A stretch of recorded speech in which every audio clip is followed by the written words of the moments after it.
Hi, everyone. Welcome to another episode of Data Dave Dives Deeper. My name is Alexis, your host of this podcast, as well as your favorite podcast, Talk Tech with Data Dave. I am here today with my dear friend Data Dave, as always, and we have a special guest, Ms. Karen Lopez, here to join us to talk about a lot of really fun things. Of course, Karen's story and maybe a little bit of AI. So, really excited. Before we get started, I always like to remind our listeners to submit questions to Data Dave by emailing us at talktech@d3clarity.com or by reaching out to us on the D3 Clarity website. If you would be interested in joining us for one of these Data Dave Dives Deeper episodes, you can reach out to us at that very same email. Morning, Dave. How are you today? I'm very well, Alexis. How are you? I hope everything's I'm going well. excited. Yes, I'm Excellent. pumped. I'm pumped to talk to Karen today. I Yes. we met Karen at DGIQ and I saw her presentation title was uh, Data Ethics and Responsible AI, and I was like, oh my gosh, we should have a podcast about that. So, Karen, hi. Absolutely. Hi, So, nice to meet you. I'm so happy to be here. I'm finally cooling off here a bit in Toronto, and I'm happy to talk anything data. And Dave and I chatted for quite a bit. We probably chatted way much longer than we thought because we both love talking about data. yes. So, Karen, you're a data evangelist. What does that mean? Wow. It means that I have my own company. So I have a wealth of titles and I have sort of landed on that one. Like I think my LinkedIn profile says something like senior project manager and data architect, which Yep. is typically what I do and what I work on. And also the title I'm kind of known by is Data Chick because that's my handle on most social media accounts. And that Excellent. has a long story behind it. It was a derogatory term used for women on a team during the Reagan years, because now I've aged, dated myself, Okay. because we didn't have names. We were just one of the data chicks. So when it came time, like having a name like Karen and Lopez means if you didn't join on the first day, you can't grab your own name as the title that you can use in a lot of places. So I just Yep. landed on data chick. And over the years, I love it because it kind of reflects a little bit of the snark in my life, a little bit of, we work on serious things sometimes, but we also need levity. And so it kind Yes. of works out really well. No, excellent. Excellent. So, yes, I'm one of the founders of D3 Clarity, so I'm lucky enough to have my own name. And then Alexis comes along and changes it anyway. Uh, Yeah, that's really the story of how Dave became Data Dave. My partner in crime, our marketing person, and I were like, let's start a podcast. Let's call it Tech with Data Dave. And then I forced Dave to become Data Dave and took over his social media where I was like, everyone will know that he is Data Dave. That's my goal. Yeah, it's a great name. It's a great brand. If my name started with D, I'd probably be Data Diva or whatever. Yes. You're the founder of your own company, right? It's just you and your cats. Is that what you said? Yeah, it's me and my cat. So founder company. At times I've had employees or contractors that work with me on large projects, but as I get closer to retirement, I like not having to manage people. But as a project manager, I love it. What I hate is the whole employee management thing. It's just not in me. So I hate telling people, yes, you can take this day off or no, you can't, and those sort of things. But I love helping teams of people, reach their goals. Like that to me is I don't know what PMP says about project management, but that's how I feel about project management. I agree, and I couldn't I resemble all those remarks. So we formed DC Clarity, and I I managed to not actually manage any people um directly. Yeah. Yeah. I would rather lead than manage, so I don't manage. Yeah, I'm going to steal that line. I'd rather lead than manage. So that's good. And even when I was at IBM, I tended to do exactly that. When I had a big organization at IBM, I tended to lead rather than manage, and then get other people to do the management. Perfect. So We could definitely have a long conversation about leadership So, versus management. but I don't want to go there. If we want to go there some other time, we definitely can. But Yes. Karen, we love to start these podcasts with your story. How did you get into data? Okay, so I tell people all the time, because usually this gets asked on a panel or something, that I'm the oddball out because I actually started being in data as a child. So I tell people I was born this way. I was born to be a data chick. My mom has photos of me as a toddler. Like I can't read, but I used to love and sit with the phone book and pretend to read it. And so not only did I like data, I had this affinity to what is structured data because Yep. anything that was in a table, a form, I used to pick up forms, back before we had a lot of computers, there were a lot more forms that had to be filled out. And I would sit with my mom and ask her, what does this mean? What is this? And she's a retired teacher. So she was tired at the end of the day from teaching, but she would sometimes explain to me what these data things are. And so I went to university and I chose an information systems like degree at Purdue. It was one of the early ones that had database systems. Again, Okay. we're talking early 80s, database systems in the curriculum. And I knew I was hooked once I started working with it was pre-relational systems, and relational systems were new and definitely new at the university. So I've just never looked back. My whole career has been, data, information engineering, even all the way through. So I'm going to ask a quick sidebar question because I got into databases early as well. So what is the difference between pre-SQL and no-SQL? So pre-SQL is what I call so SQL in the industry is typically used to mean relational database just because Right. that's Right. the language, the query language that's used to query them. So I call the databases that existed before relational databases pre-SQL. So I'm Right. drawing Yep. pre-SQL, SQL, and no SQL. So no SQL was created first by a group of people who were dissatisfied with relational databases. Right. And so they called it no SQL. And even a lot of their logos and stuff had a big red circle with a line through Mm-hmm. SQL. And eventually they learned to change it to not only SQL is how that term, but a lot of Right. people still use it with the no word Right. meaning no. That one of the interesting stories after all this is a lot of no SQL database systems, which I love learning them. They're designed Mm-hmm. usually for Mm-hmm. very specific use cases. Mm-hmm. And one of the early stories is enterprises just weren't adopting them. And the main reason was all their developers, all their database administrators, their security people were having to learn brand new systems, Right. brand new languages. It Exactly. wasn't really until the NoSQL, I'll say vendors, but many of them came as open source projects, so open Yep. source managers, added SQL query languages on top of the non-relational underneath. And that allowed enterprises, which we're talking numbers of users, to get the data out of or put data in these newer databases using the languages and a lot of the tools that they were used to using. Yeah. And it wasn't until that happened, adding that relational like language on top, did it really take off, I think.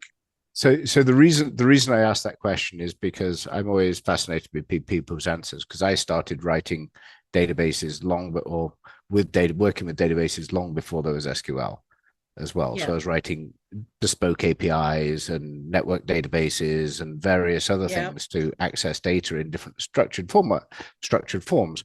And then the NoSQL people suddenly came up, and then we loved SQL, right? Because it was a structured standard query language that we could use against any number of databases. And while you've got your flavors and it's limited, That but what then SQL stands for? Standard query language or structured query language?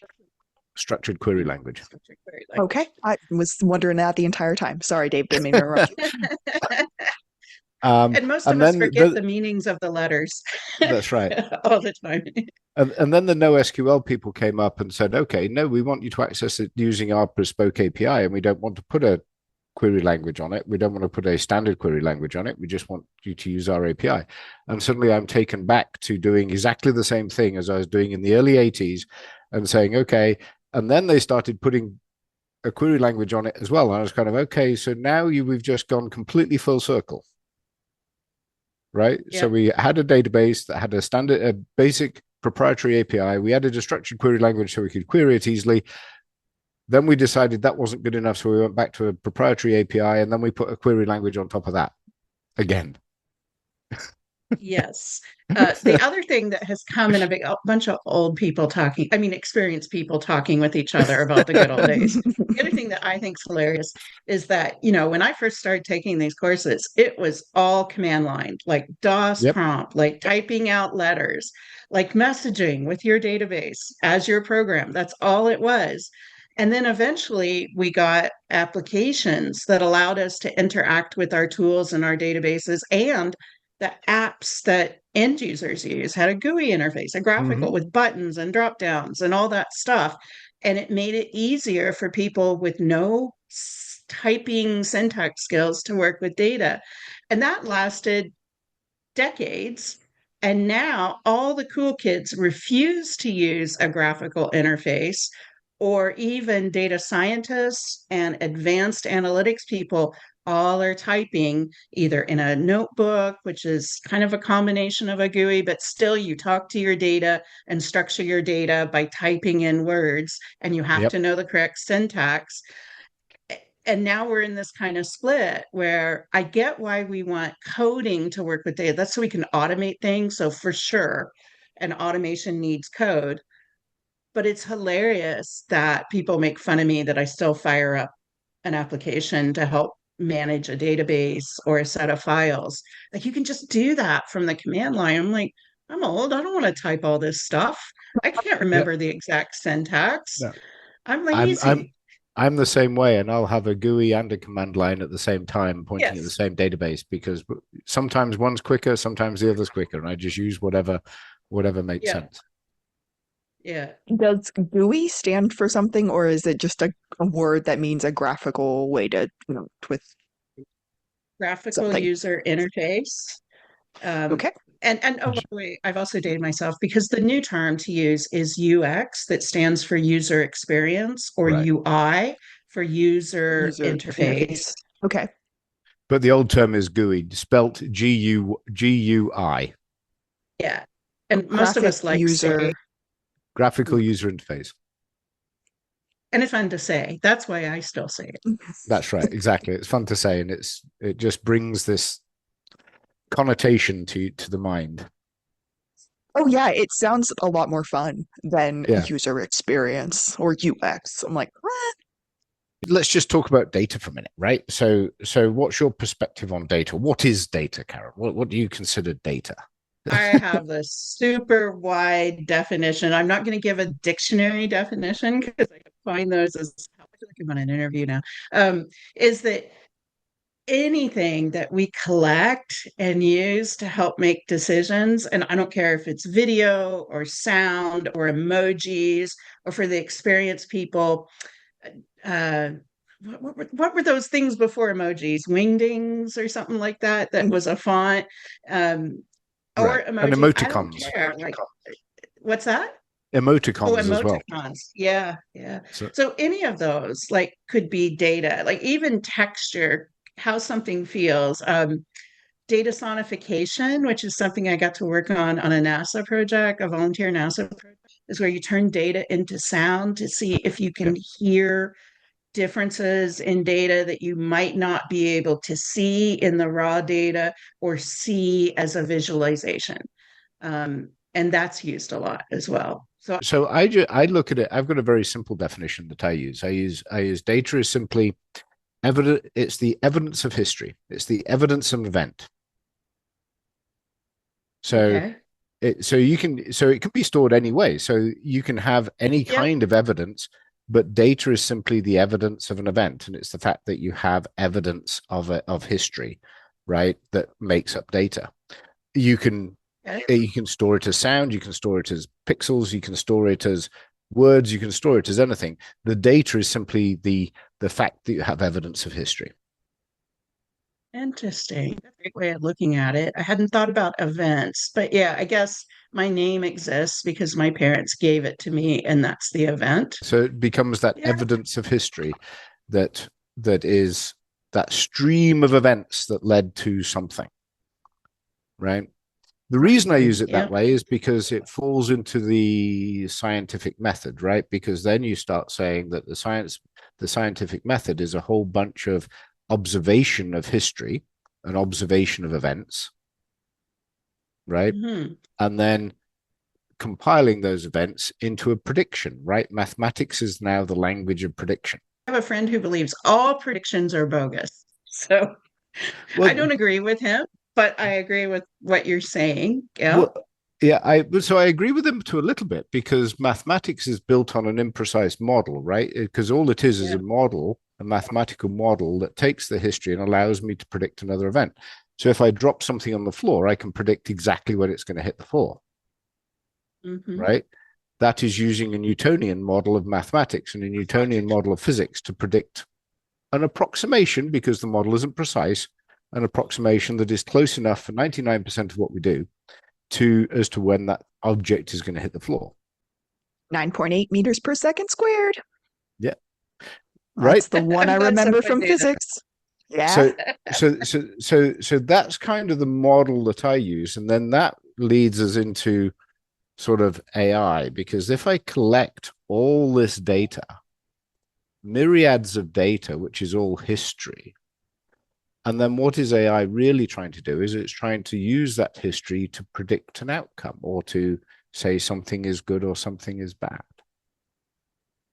So I don't think all data is for predictions. Like some of our teammates refer to my obsession with data as, but some data is really boring. Like my chart of accounts with all my accounts that, I use it. I mean, as a business person, I do use it predictively, analytically. Right. My bookkeepers and accountants, they're 100% focused on filing my taxes. Oh. Like they're using that data of the historical data in order to pay my taxes. But this is the first thing I learned about most bookkeepers and accountants I've worked with, is they don't care that I want to use the data to help manage my business or anything. No, I agree with that. You don't always use data for prediction. I'm not saying all data is always used for prediction. Got it. I'm saying that data is collected and it can be used for prediction in some instances when you want to, right? Scientific type data, because I use accounting type data, right? Because we all do forecasts and we all do various things. And part of the forecast is look at the history to decide whether I can use my history to forecast. I did so many hours of work last month, therefore I'm probably going to do that or slightly less this month because I worked too hard last month. No, I'm kidding, just kidding. Yeah, there's a bit of human factors that people forget in predictions. Right.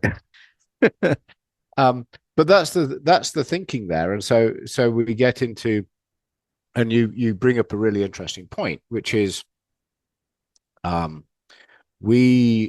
you said that your accountants and people collect data for your accountants so you can pay your taxes, and they're not doing any prediction. They are simply using it a reflection of history to make sure something happens in and of itself, which is pay the right tax amount.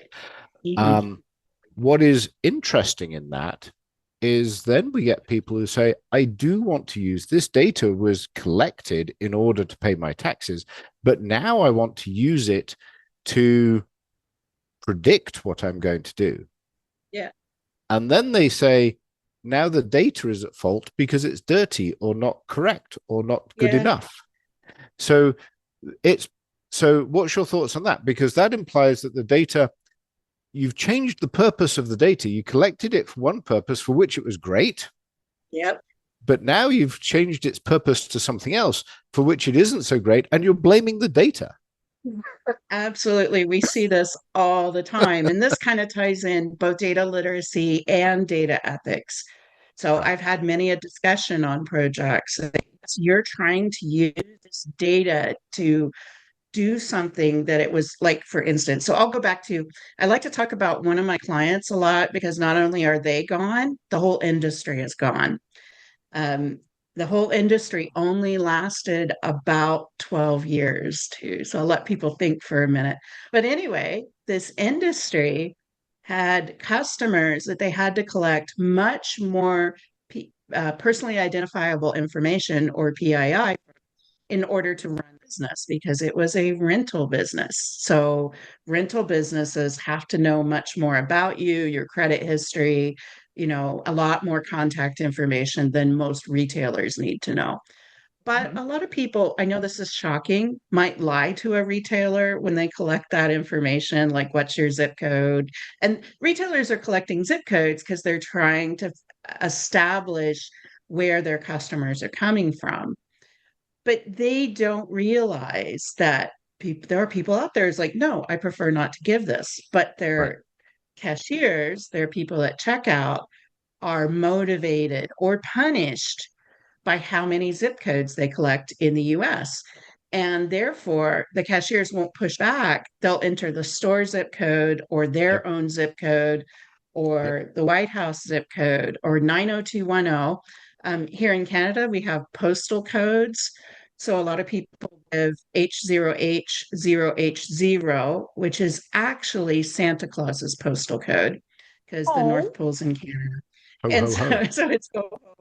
Um, so what happens is that yes, it was collected originally to just try to get a feel for, how many customers walk to the store, because especially postal codes are almost building level compared to the US, where zip codes are much broader, whole cities sometimes, um, or whether they came from afar. It really kills them in the US when I get asked this. I'm like, I don't have a zip code. And I get this big eye roll. And I'm like, I have a zip code. I have a postal code. Well, let's try it. Can you put letters in there? Well, let's see. No. Okay, I No. need your zip code. And I'm like, sorry, don't have one. One cashier asked me, are you in prison? And I'm like, no, prisons have zip codes and I wouldn't be out shopping. So, and so but it was collected for that. But then someone sees that we have a zip code or a postal code tied to every transaction, Hmm. and they want to use this. What everyone in the business knows is a very low quality piece of data, Yep. because we incentivize the people collecting it to always collect. There's no verification, and people lie. And so then they want to use it for something that's much more business critical, like go figure out the demographics of their customers based on zip codes, which you can Yep. do if you have any quality to If that. you got quality in your data. Right. My famous story on that is actually Mickey Mouse. Right. Everybody, when Yeah. you're asked an email address, everybody gives Mickey Mouse. Oh yeah. Yeah. Right. Or downs for a state, a lot of people pick, I don't know, is Alabama the first one because it's the Yeah. first drop thing in a drop down? Is that Yes, people don't exactly. realize that drop downs viewer your data whether you intended it to or not. My other favorite one, having worked in healthcare, data in healthcare, is that the most common malady when people go to the hospital or the doctor is broken bone. So they'll be seen first.